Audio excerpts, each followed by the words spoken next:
검찰의 대장동 항소 포기 여파가 거의 일주일째 이어지고 있습니다. 이런 가운데 1심에서 실형을 선고받은 대장동 일당 중에 한 명이죠. 바로 남욱 변호사가 동결됐던 자신의 재산을 다시 풀어달라 이렇게 요구한 것으로 전해지고 있습니다.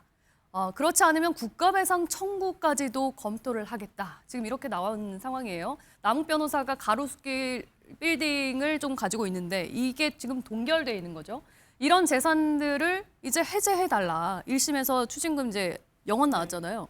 이제 그렇게 얘기를 하고 있어요. 어떻게 들으셨습니까? 이걸 이제 검찰을 통해 가서 법원으로부터 판단을 받아야 되는 절차를 겪는 건데요. 예. 아마 법원이 받아들여주지 않을 것이라고 생각합니다. 기본적으로 이 일당들만 항소를 했기 때문에 불이익 변경 금지 원칙의 대상인 건 맞습니다. 이게 가압류된 재산을 풀어달라고 하는 것도 또다시 법원의 판단을 받아야 되는 됩니다. 거예요? 그런데 법원이 왜 그러냐면 예.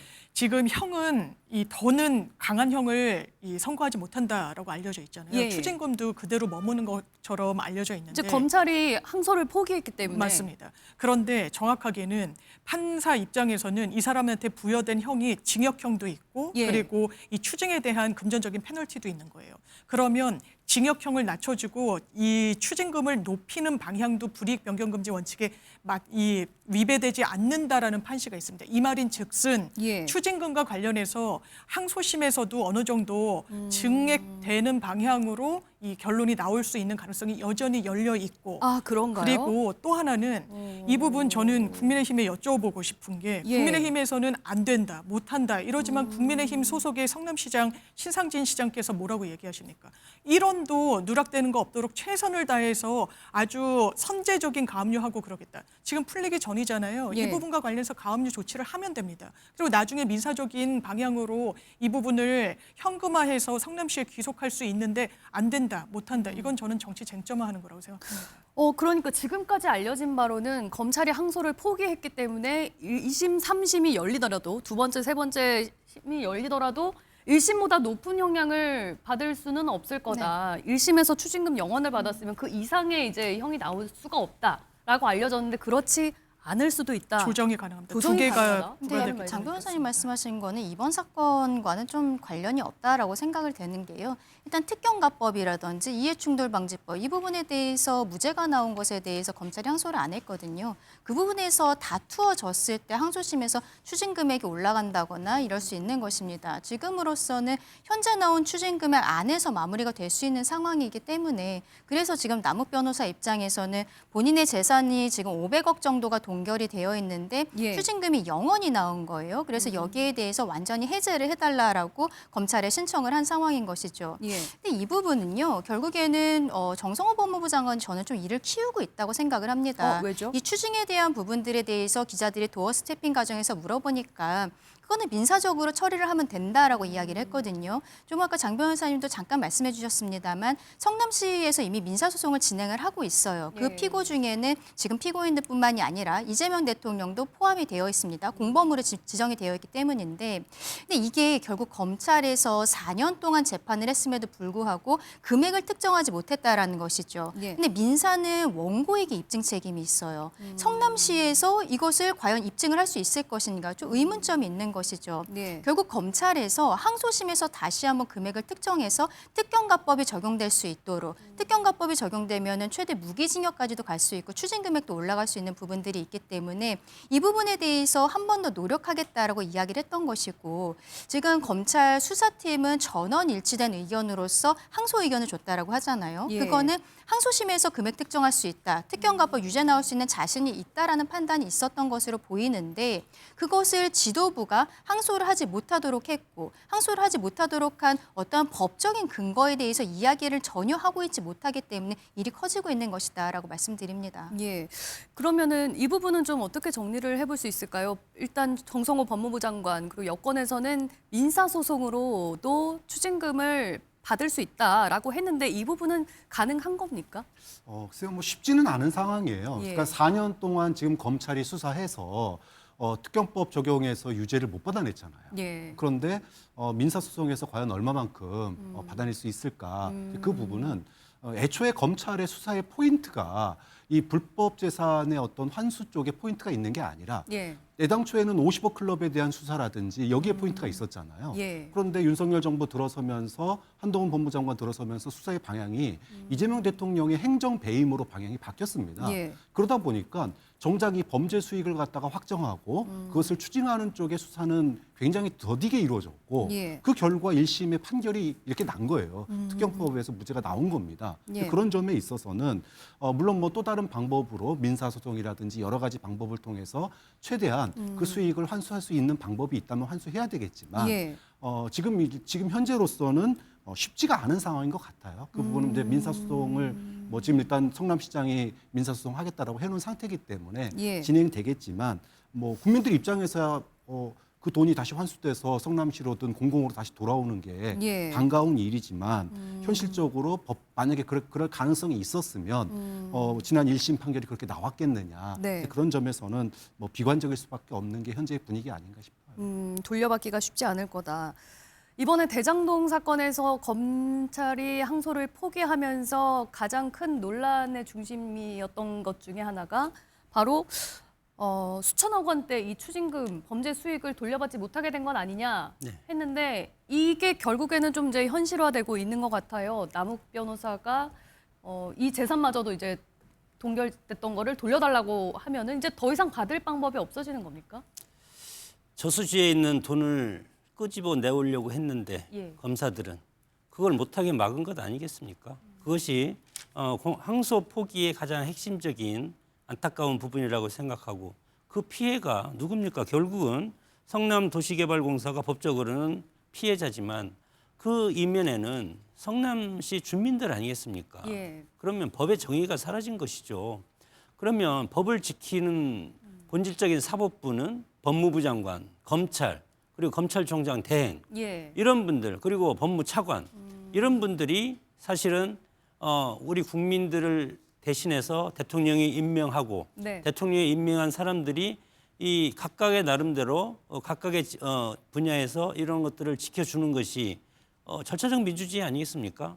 이번 이런 사건들은 절차적 민주주의를 파괴한 그런 어떤 헌정 질서를 문란시킨 그런 상황이라고 저는 생각이 들고 예. 검찰의 존재 목적은 뭡니까? 죄를 지은 사람을 끝까지 대법원까지 가서 확실하게 책임을 묻는 그런데 이렇게 큰 7,800 애초에 2020년 대장동 배임액이 4,446억 원 추징 보전이 돼 있지 않습니까? 어마어마하게 큰 거 아닙니까? 네. 그런데 이것이 예를 들어서 뭐 무슨 선거법에 의해서 무슨 학력 위조 그런 것처럼 1심에서 그냥 항소 포기한 거랑 똑같이 민주당은 비교하지 않습니까? 장동혁 대표.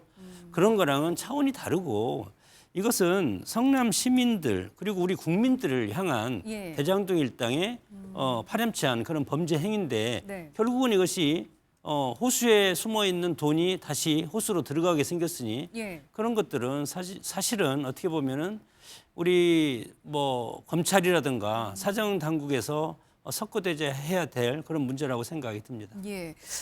이 대장동 범죄 수익이 일당들에게 도대체 얼마가 들어가는 건지, 얼마를 투자하고 얼마를 주머니에 챙겼는지 이 부분이 또 궁금해지거든요. 근데 이제 우리가 좀 대장동 일당이 돈 번 거에 대해서 국민들이 공감하지 않고 예. 비판하는 거는 저는 뭐 맞다고 봅니다. 저도 그렇게 생각해요. 네. 그런데 검찰이 지금 이제 7,800억 수익이 마치 다 범죄 수익금인 양 이야기하는 거는 이제 검찰의 논리거든요. 예. 그러니까 이것이 지금 배임에 의해서 만들어진 수익이기 때문에 7,800억은 소위 말해서 범죄 수익이다. 근데 예. 이걸 환수 못하게 됐다. 그러니까는 항소 포기는 죄다. 지금 이렇게 얘기하시는 거잖아요. 그런데 당시에 네. 2014년도 당시에 대장동 다시 이제 몇 년 전으로 돌아가는데 그 당시에는요 강남도 미분양 상황이었어요. 부동산 그러면 시장이 꽤 안 좋았던 그렇죠. 부동산 상황이라는 시장이 거죠. 굉장히 안 좋은 상황이었기 예. 때문에 그 누구도 8천억 가까운 수익이 나올 거라고 아무도 예상하고 있지 못한 상황이었습니다.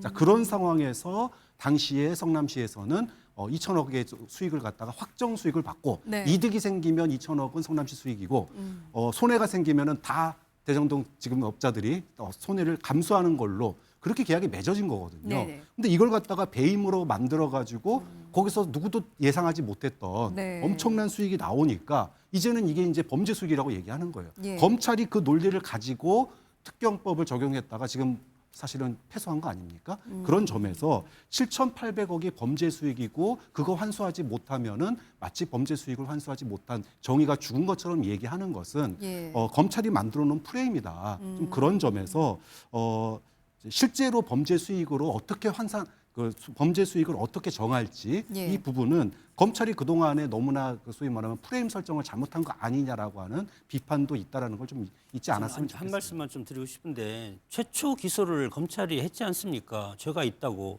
근데 보면은 지금 뭐 김만배 씨만 428억이고 남욱 정영학은 제로입니다. 그렇게 되면 기소가 잘못됐는지 안 됐는지는 검찰 입장에서는 끝까지 본인들의 1심에서 충분히 조사하고 그것을 기소를 결정해서 그리고 나서 기소를 해서 재판이 진행돼서 만약에 그것이 검찰이 패소했다면 그것을 입증하기 위해서 당연히 항소해야 되는 것 아닙니까? 그러니까 충분히 상식적으로. 다퉈볼 여지가 있으니까 2심에서 한 번 더 해봤어도 됐는데 아니 왜 다퉈볼 포기를 여지가 했느냐. 있는 게 아니고 저는 예. 2심, 3심까지 가서 이 불법으로 이렇게 빼앗아간 예. 이런 수익을 다시 가져와야 되는 것이 사법당국의 뭐 본질적인 기능이라고 생각이 듭니다. 예.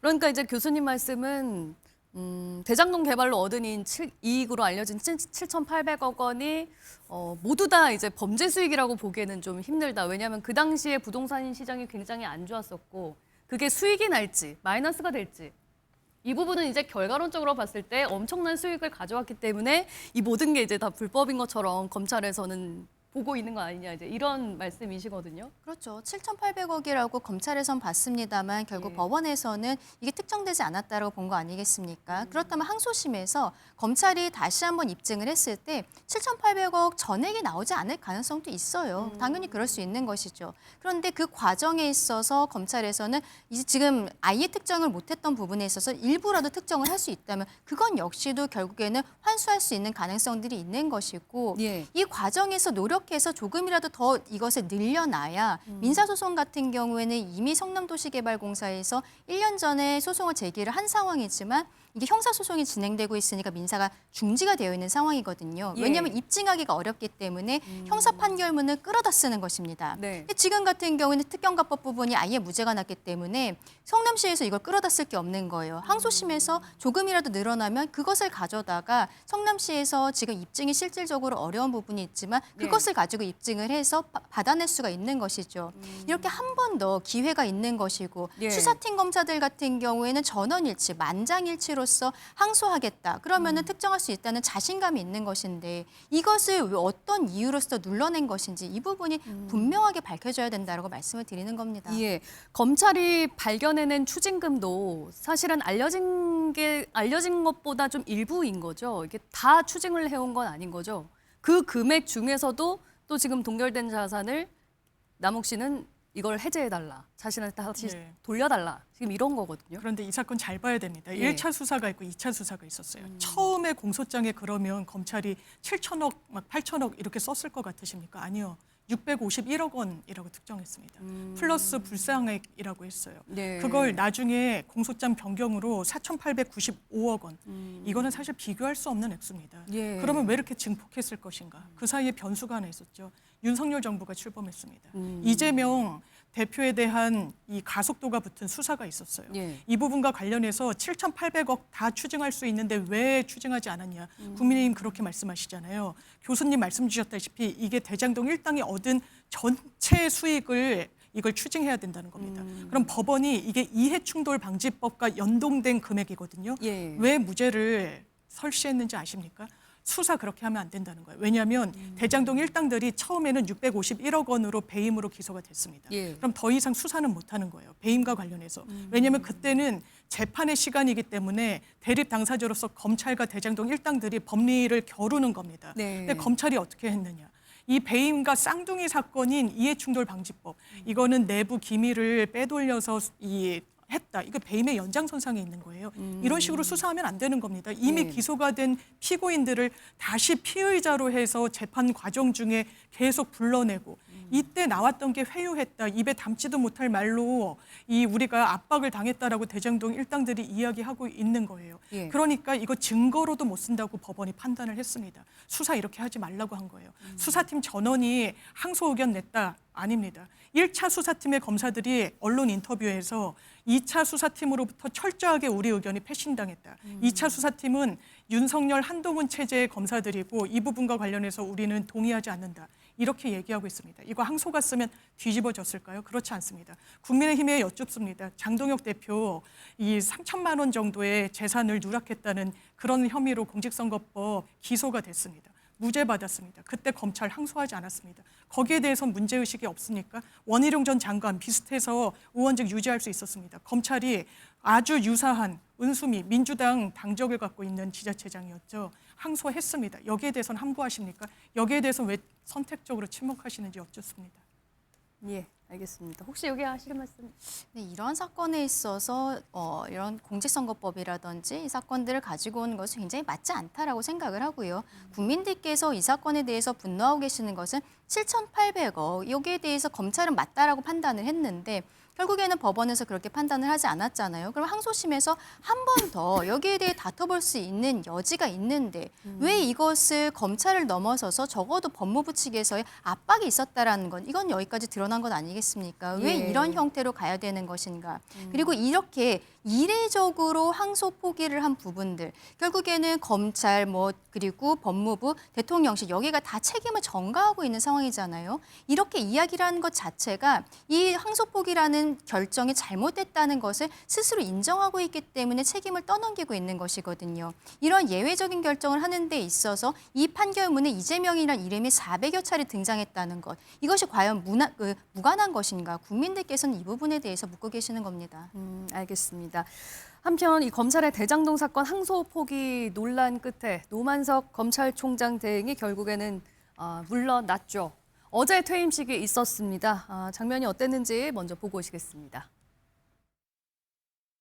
검찰 스스로도 헌법이 제정된 이래 지난 78년간 수행해왔던 역할을 재정립해야 하는 중대한 기로에 서 있습니다. 이러한 노력이 지속된다면 국민의 신뢰를 바탕으로 자긍심과 사명감을 가지고 즐겁게 일할 수 있는 순간이 다시 올 것이라 믿습니다. 끝으로 최근 일련의 상황에 대하여 검찰을 대표하는 사람으로서 우리 검찰의 미래를 생각하는 마음으로 저 스스로 물러나는 만큼 일각에서 제기되는 검사들에 대한 징계 등 논의는 부디 멈춰 주시길 부탁드립니다. 차장님 고생하셨습니다. 이거는 퇴임 소감 한 말씀 부탁드립니다. 항소 포기 전말에 대해 설명 좀 부탁드리겠습니다. 저희가 아직 퇴임사를 못 받았는데. 예, 여기 장면에는 좀 안 담겼는데 퇴임식을 하면서 이제 동료 검사들로부터 박수도 좀 받고 꽃도 받고 굉장히 좀 미소를 띠면서 이렇게 나가는 모습도 좀 있었습니다. 그런 모습 보면은 여느 퇴임식과 좀 다르지 않았던 것 같은데 교수님께서는 어떻게 보셨나요? 본인한테는 어떤지 모르겠는데 지켜보는 국민들은 매우 불편하고 참 검찰에 대한 불신감이 네. 또 한 번 커지지 않았느냐. 압박을 받았으면 압박 받았다고 얘기하면 되잖아요. 근데 압박 받았다는 말도 없습니다. 그냥 조용히 네. 나는 이제 자연인이다 그러면서 집에 가셨어요. 네. 저는 검찰이 노만석 총장 대행이 마치 압박받는 듯한 인상만 주고 내용은 얘기하지 않고 가버림으로 인해 가지고 예. 그러면서 검찰의 지금 징계는 부당하다 이런 말만 하고 갔잖아요. 예. 본질을 갖다가 흐렸다고 봐요. 정말로 비겁하다고 보는데 지금 왜 국민들이 검찰을 불신하고 지금 이제 소위 기소청으로까지 바뀌게 됐냐? 네. 수사와 항소에 있어가지고 원칙과 기준이 그때그때 바뀌었기 때문입니다. 네. 예를 들어 이번에 저는 항소하는 게 맞다고 봐요. 검찰이 예. 이재명 정부에 유리하냐 불리하냐를 떠나서 한 번 더 특경법으로 할 수 있다면은 저는 항소했었다고 했어야 된다고 했어야 봤습니다. 된다. 예. 그런데 심우정 총장 어떻게 했습니까? 사상 유례 없는 구속일자 상정을 엉터리로 해서 윤석열 전 대통령 구속 취소가 됐을 때 항소 포기했잖아요. 그때는 지검장들 뭐 했습니까? 아무도 항의 안 했어요. 그런데 이번에는 수사지휘권도 행사하지 않았는데 어떻게 보면 검찰총장 대행이 예. 총대 메고 지금 항소 포기한 거잖아요. 네. 난리가 났습니다. 또 그 전에 소위 이원석 총장 시절에 예. 김건희 씨를 갖다가 소환 조사하겠다고 그랬던 서울중앙지검 팀이 있었습니다. 그때 소환 조사하겠다고 그랬고 이원석 총장도 그걸 지지했었어요. 그랬더니 이번에 새로 밝혀졌다시피 법무부 장관이 김건희 씨한테 문자 받아가지고 결국은 서울중앙지검장 교체해버린 거잖아요. 그 당시에는 왜 가만히 있었습니까? 자, 이렇게 수사나 항소를 할 때 예. 그때도 항소를 했고 이번에도 항소를 하라고 그런다면은 네. 저는 100번 박수 쳐줄 거예요. 아, 검찰이 이제서야 원칙과 기조를 지키는구나.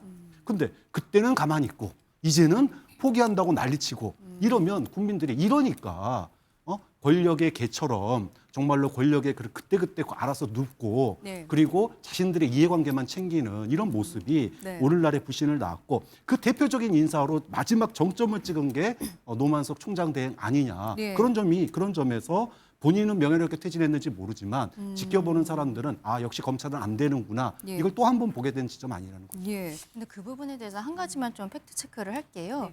네. 윤석열 전 대통령의 구속 취소 사건에 대해서 검찰에서 즉시 항고하지 않은 부분, 그 사건은 민주당에서는 자꾸 이야기를 하고 있습니다. 근데 그때는 검찰에서 그렇게 하게 된 이유에 대해서 국민들 앞에 해명을 했었어요. 뭐라고 했었죠? 왜냐하면 과거에 보석 사건이라든지 구속 집행정지 사건에 있어서 비슷한 사건이 있었을 때 규정이 있다는 이유로 검찰에서 즉시 항고를 하는 것이 헌법재판소에서 위헌이다. 피해자의 인권을 보장해야 된다라는 부분에 있어서 결정이 나온 것이 있었던 것이죠. 구속 집행정지, 구속 취소라는 것은 실무에서 잘 있지도 않은 사건이고 여기에 대해서 인용되는 일은 더더욱 없습니다. 그래서 선례라는 것은 사실상 없었어요. 선례가 예. 없었기 때문에 그때 검찰에서는 비슷한 유사례로서 보석과 구속 집행정지 사건에서의 헌법재판소의 결정을 분명히 국민들께 말씀을 드렸던 부분들이 있습니다. 예. 그런데 이번에 대장동 일당에 대해서 항소 포기를 한 것은 유사예도 없고 그리고 지금 일선 검사들은 민주당에서는 항명이라고 이야기를 하고 있습니다만 검사들이 이야기한 것은 지도부에서 그렇게 판단을 하게 된 법적인 근거에 대해서 설명을 해달라는 것이거든요. 이거는 일선 검사들뿐만이 아니라 우리 국민들 모두가 궁금한 지점인데 여기에 대해서 지금 지도부, 법무부 차원이라든지 검찰총장 직무대행 나갈 때까지도 전혀 법적인 부분에 있어서 이야기를 하고 있지 않은 거예요. 여기에 대해서 문제 제기를 하고 있다고 다시 한번 말씀드립니다. 예. 저도 한 말씀 드리고 싶은데 지난번 심우정 검찰총장이 7월 달에 사퇴하고 그리고 대행 체제로 계속 가고 있지 않습니까? 왜 그러면 신임 검찰총장을 임명하지 않을까? 검찰총장이라면 그래도 헌법에 보장된 검찰총장에는 직위가 있고 그렇기 때문에 힘이 있다고 저는 판단이 되는데 대행으로 가기 때문에 또 구자연 또 대행을 또 임명하지 않았습니까? 예. 이것은 정통성이 약한 차장으로 인해서 법무부라든가 위에서 용산에서 이것에 대해 검찰에 대해서 조절할 수 있다는 그런 가능성을 엿볼 수 있다고 생각이 들고 지금 노만석 검찰총장 직무대행 어제 퇴임을 했지만 물론 책임도 없는 것 같고 용기도 없는 것 같고 그리고 이 항소 포기 사태 아무도 책임을 질 수 없는 그런 상황으로 만드는 기가 막힌 이런 전략을 썼다고 저는 생각이 드는데 그럼에도 불구하고 노만석 전 검찰총장 대행은 예. 곳곳에 지금 외압이 있었다고 지금 꾸준히 얘기하고 있는 겁니다. 항소 기간 마지막 날 오후 5시 30분까지 항소하는 줄 알았다. 그런 말도 했고 저쪽에서 지우리에서 부대꼈다. 그런 말도 했고 또 뭐 법무차관이 몇 가지 선택지를 제시해 용산과 법무부 등을 교류해서 내 책임만에 결정했다. 예. 본인이 결정했다고는 하지만 그럼에도 불구하고 본인의 뜻이 아닌 이런 것을 그동안 쭉 언론을 통해서 얘기를 다 했습니다. 그래서 마지막에 정말 꽃을 달고 퇴임하는 그 마지막에 네. 지금 본인이 겪었던 모든 것들이 핸드폰에 뭐 녹취로 돼 있는지 그런 건 모르겠지만 그럼에도 불구하고 마지막에 내가 나가는 길까지 그런 것은 명시적으로 밝히고 싶지 않다는 그런 모습을 해서 우리는 용기가 없다. 그렇게 이제 국민의힘에서는 비판을 하는 것 같고 양쪽에서 비판을 받는 것도 참 좀 어불성설이다 그렇게 봅니다. 그러니까 지금 비판을 받고 있는 지점은 항소를 왜 포기했냐. 그리고 그동안에 계속 뭔가 외압 의혹을 받은 것처럼 이제 얘기를 몇 번 흘렸는데 여기에 대해서 구체적으로 퇴임식 때 뭔가 나오지 않겠느냐 했는데 그거 아무 말 없이 이제 그냥 가버린 거에 대해서 여야 모두 좀 비판을 하고 있는 것 같습니다. 한편으로는 그런 말이 없었던 거에 비해서 이런 얘기는 했습니다. 지금 여권을 중심으로 제기되고 있는 검찰에 대한 징계는 중지를 해달라. 이 얘기는 하고 나갔어요. 이건 어떻게 들으셨습니까? 그러니까 무책임합니다. 이 사태를 초래하는 데 가장 핵심에 있는 거예요. 외압이 있었다면 있었다고 말씀하십시오. 처음에 무구한 해석을 나왔던 워딩 중에 저쪽에선 지우라 하고 이쪽에선 뭐라 하고 뭐 이런 식으로 얘기를 했단 뭐 말이에요. 부대꼈다 이런 표현도 부대꼈다고 나오고요. 하고. 그러니까 이거 외압이냐? 난 이런 말 한 적 없다. 예. 뭐 이런 식으로 얘기를 하는 겁니다. 예. 평검사들이 어떻게 보면 직격하지 않았습니까? 그런데 이 정부에 대해서 뭐 결도 맞지 않고 부대꼈다고 얘기하고 나가는 이 상황 속에서 외압이 실제로 있었다면 그 부분을 밝히지 못하고 나갈 이유가 뭐가 있겠습니까? 기본적으로 대검과 수사팀 그리고 법무부가 주요 네. 언론 주목도가 있는 사건에서는 어느 정도 의견을 나눕니다. 예. 그러면 신중하게 하라고 했다는 게 어떻게 외압입니까? 왜냐하면 똑같은 다른 사건에서 법무부 장관이 신중하게 했으면 좋겠다라고 했던 사건이 있습니다. 네. 카카오 김범수 센터장 사건이었어요. 이게 별건 수사라는 지적도 있고 하니 예. 신중하게 하는 게 어떻겠냐. 수사팀이 아니다. 이 부분은 법리적으로 다시 검토해보겠다. 항소장 한 장짜리 넣으면 되는 겁니다. 예. 이 부분과 관련해서 왜 마치 뭐가 있는 것처럼 이 부분에 대해서 해소하지 않고 어떻게 보면 비겁하게 무책임하게 검찰을 떠나는 겁니까? 네. 결과적으로는 검찰 후배들한테 짐이 됐던 거 아닙니까? 그러면서 검사 징계는 말아달라? 아니요. 기본적으로 일반 공무원들, 선생님들이 세월호에 대해서 입장 내셨던 적이 있습니다. 이게 공무원법 위반으로 징계받았어요. 검찰은 지금 검찰 징계법에 따르면 파면이 규정되어 있지 않습니다. 해임부터 시작해요. 네. 파면은 검찰청법에 따라서 탄핵이 되거나 금고 이상의 형을 받아야지만 탄핵됩니다. 예. 파면되는 거예요. 그런데 파면할 수 있습니까? 저희가 검사 탄핵했을 때 인용된 건이 있습니까? 되지 않습니다. 네. 왜냐하면 검찰이 수사 중이라는 이유로 기록 같은 걸 헌재에 제출하고 이러지 않았거든요. 이런 부분에 대해서 왜 특혜를 누려야 되는지 이 부분과 관련해서 검찰개혁의 그냥 일환으로 네. 이해해 주시면 감사하겠습니다. 그러니까 지금 민주당에서 추진하고 있는 검찰 징계는 이제 검찰 파면법. 공무원들처럼 일반 공무원들처럼 검찰들도 파면할 수 있게 지금 하려는 그 법을 만들고 있는데 이런 얘기가 있습니다. 정성호 장관은 수사를 지휘한 적이 없다고 했잖아요. 네. 그러면은 이건 항명이 아니지 않느냐. 반대로 항명이면 반대로 또 정성호 장관이 수사지휘권을 행사한 걸로 봐야 되는 거 아니냐.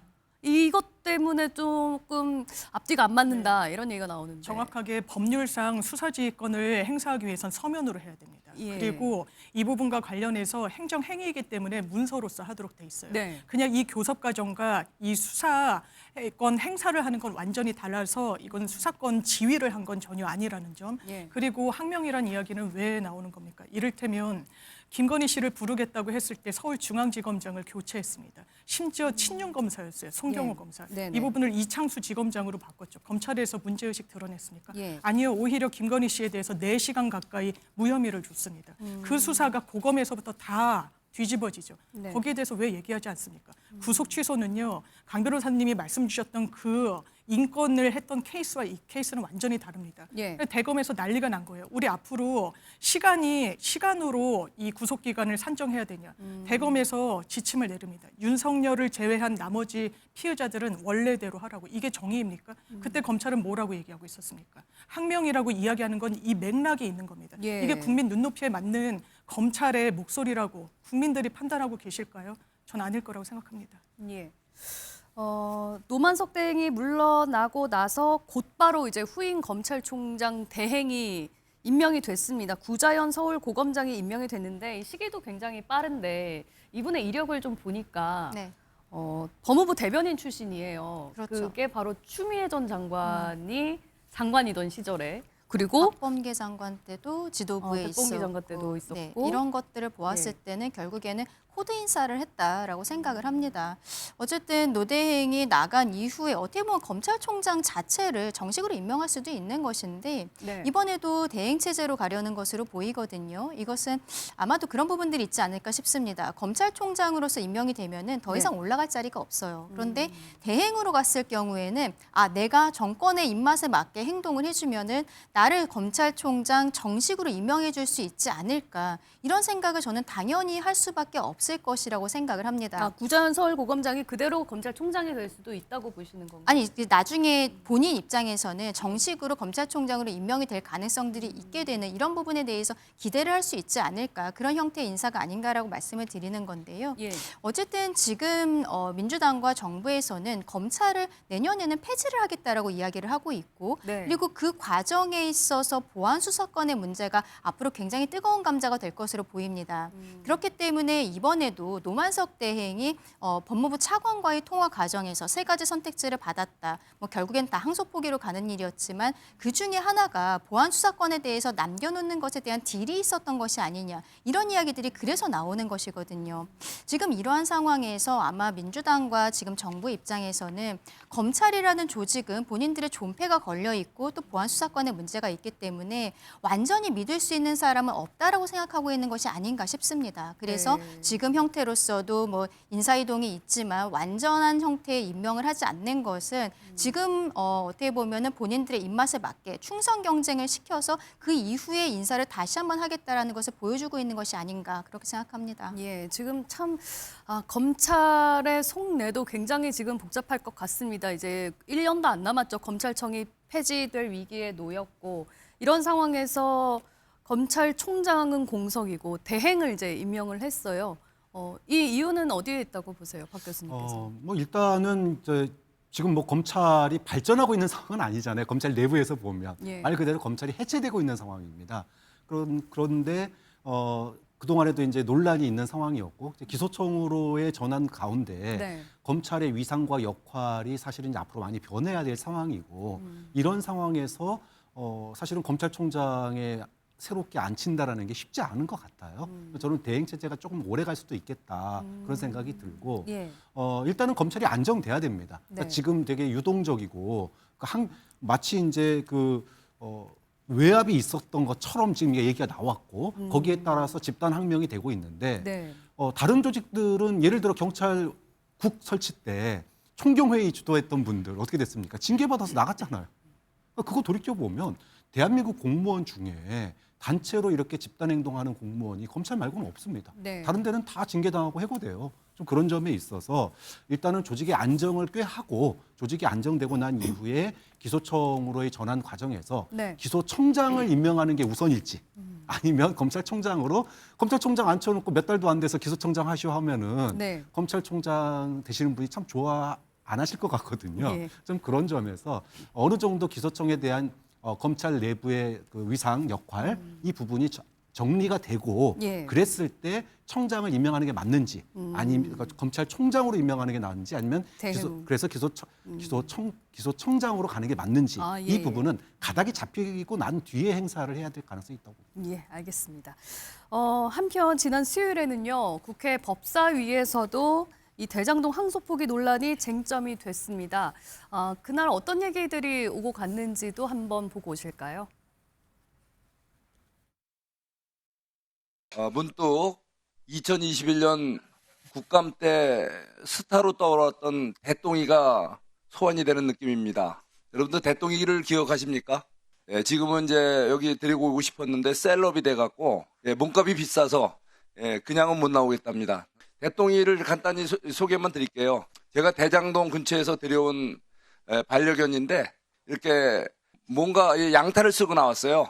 준석이라는 분은요, 국민께 양머리를 내걸고 개고기를 팔아서 죄송하다 한 적이 있습니다. 그런데 그 이름이 거꾸로 된 석준이라는 분은 지금 반대로 얘기하고 있습니다.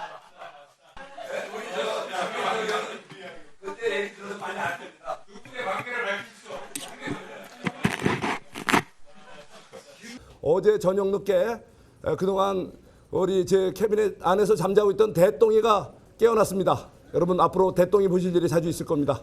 이상입니다.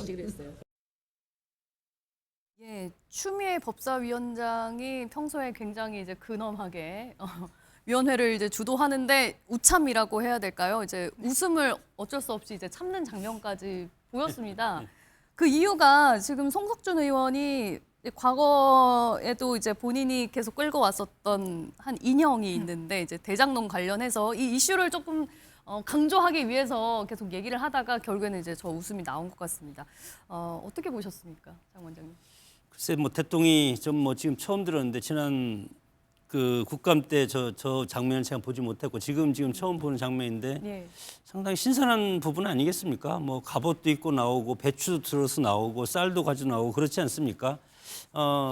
뭐 저런 것들이 뭐 굳이 나쁘게 볼 필요는 없고 물론 어쨌든 국민의힘에서는 이 이슈를 좀 계속 가져가고 싶은 거죠. 아니 계속 가져갈 뿐만 아니고 이슈가 너무 많아서 네. 여기에 지금 빠져 있을 시간도 없습니다. 사실은 네. 또 내일 자고 나면 다른 이슈가 또 터지지 않습니까? 왜냐하면 민주당에서 뭐 사법부 개혁이라든가 계속 다른 걸 계속 지금 시도를 하고 있기 때문에 국민의힘 소수당 입장에서는 거기 따라가기 바쁘고 예. 뭐 추미애 위원장이 저렇게 웃는 모습 참 좋습니다. 과거에 그런 책이 있습니다. 제가 정치학을 전공했는데 정치와 유머와 위트 이런 책이 있습니다. 정말 미국에서 나온 그래요? 책이 있어요. 예. 그래서 정치를 하려면 정말 유머와 위트 있게 해서 싸울 때는 싸우더라도 네. 말로는 싸우지 말자. 그렇게 얘기하는데 우리는 그냥 뭐 육박전 직전까지 가고 있지 않습니까? 그렇기 때문에 저런 웃는 모습은 보기 좋은데 예. 정말 실질적으로 대화 타협이 있는 그런 국회가 됐으면 좋겠는데 민주당 일방적으로 가기 때문에 싸움이 일어나는 겁니다. 국민의힘이 108석을 언제 가지고 있다면 네. 이거 법 다시 다 뜯어 고치면 민주당이 뭐 가만히 있겠습니까? 민주당은 우리랑 국민의힘과 투쟁 방식이 다릅니다. 그렇기 때문에 그렇지 않을 거라고 생각해서 좀 뭐 견제와 균형 그리고 대화 타협 이런 정치가 됐으면 좋겠습니다. 예, 혹시 하시고 싶은 말씀 송석준님께서 있으실까요? 2001년도 국감 때 예. 강아지를 데리고 나왔어요. 불독 강아지 인형을. 예. 이게 상당히 이제 귀여운데 대장동에서 데려온 강아지다 해서 대똥이다. 그래서 한번 화제가 또 됐었고. 대똥이다. 예, 그리고 양의 탈을 이렇게 씌웠었습니다. 그때도 예. 이제 화제가 됐는데 네. 다시금 그 캐비넷에서 대똥이를 데려오겠다라고 하니까 예. 추미애 의원이 좀 위트 있게 준석이는 이준석 이제 대표는 예. 이 양두구육이라고 했는데 또 준석, 석준 이름이 반대잖아요. 아, 석준이는 그러네요. 또 예. 반대로 한다라고 하면서 네. 이제 본인이 생각해도 상당히 웃겼던 상황이 예, 된 유머러스하다라고 거죠. 예, 하면서 이게 이제 갈등의 와중에서도 어떻게 보면 또 이제 웃음꽃이 피어나는 또 화제가 되는 장면이었던 것 같습니다. 예, 알겠습니다.